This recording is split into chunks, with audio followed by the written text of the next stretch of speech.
ఎక్కడో జరిగే ఎదవ పనులన్నిటిని నెత్తిన పెట్టుకోవడంలో కేజ్రీవాల్‌కి మించినోడు మరెవడూ ఉండడు. చివరికి భవిష్యత్తులో ఉగ్రవాదులతో కూడా టై అప్ అవుతాడేమో తెలీదు.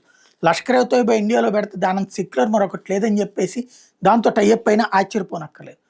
రీసెంట్‌గా ఎన్ఐఏ అమృత్సర్‌లో అమృత్సర్‌లో ఉన్నటువంటి ఆ భవనాన్ని స్వాధీనం చేసుకుంది. ఎందుకయ్యా అంటే అక్కడి నుంచి లష్కర్ ఎ తోయిబాకి నిధులెళ్తున్నాయి అన్నటువంటి కాన్సెప్ట్‌తో అధికారిక ఆధారాలతో తేలింది. ఈ డబ్బులు ఏదైతే దీని నుంచి వెళ్తున్నాయో మన గోల్డెన్ టెంపుల్ తరహాలో ఉన్నటువంటి భవనం దగ్గర నుంచినే వెళ్తున్నాయి అని లెక్క తెలియడం.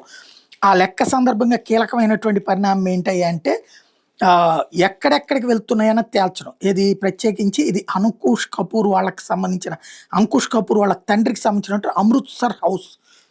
ఈ డబ్బులు నార్కో టెర్రర్‌కి వాడుతున్నారు. Lashkar e Taiba linked transactional narco terror అని తేలింది.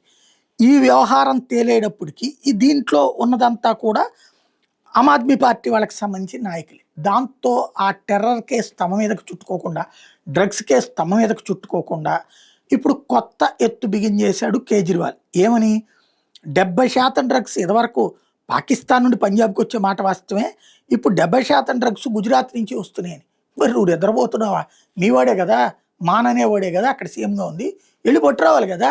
నీ రాష్ట్రానికి డ్రగ్స్ తీసుకొచ్చినోడిని గుజరాత్‌తోని పట్టుకొచ్చి బొక్కలో తోయాలి కదా. ఎవడు ఆపాడు? నరేంద్ర మోడీ ఆపితే పట్టుకో, చెప్పు అప్పుడు. కానీ 5 ఏళ్ళు పూర్తయిపోయాక మొన్న ఢిల్లీలో కూడా ఇట్లాగే ఎమోషన్స్‌తో బతికేస్తున్నారు వీళ్ళు. పాలనకి ఇతనికి 15 ఏళ్ళు అవకాశం వస్తే చేతకాని దద్దమ్మలాగా అయ్యి ఇవాళ రోజున వచ్చేటప్పటికి మళ్ళీ కొత్త ఎమోషన్స్. ఎందుకంటే పాలనలో మనం చేయలేం కాబట్టి ఇట్లాంటి దిక్కుమాలినటువంటి వెధవ పనులు మాత్రం చేస్తున్నాడు.